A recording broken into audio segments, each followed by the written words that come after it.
one of our international students. Been out here for about 5 weeks, and just having a look at the differences in her body shape and her store up on the way down.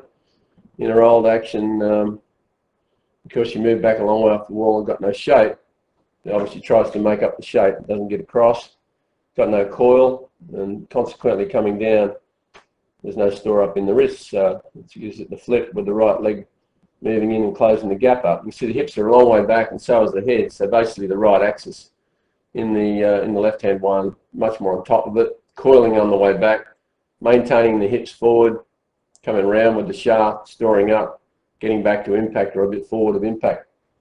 And then the body can coil around and follow, and it's pulled by the arms. This is the one that when the body goes under and jams under and the store up goes, it's much more a hit, extended hit to the right, with the head and shoulders locked down underneath and the right leg closing the gap. So this is a big difference in store up and body shape.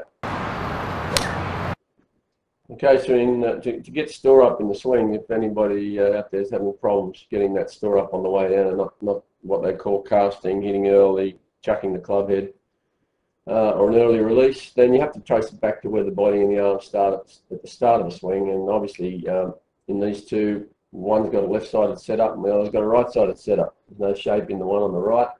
The right axis is very prominent.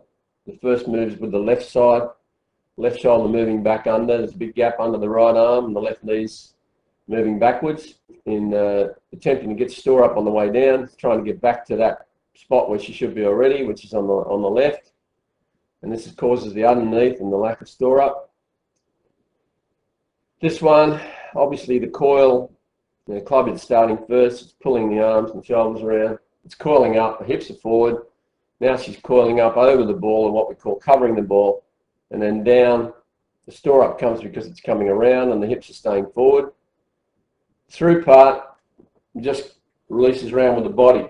The other one, the body stops, goes under, and more extension. So we want the one on the left for the store up, we want the one on the left for the body shape, and also to get the head and arm angles working correctly through the ball, which protects the body as well.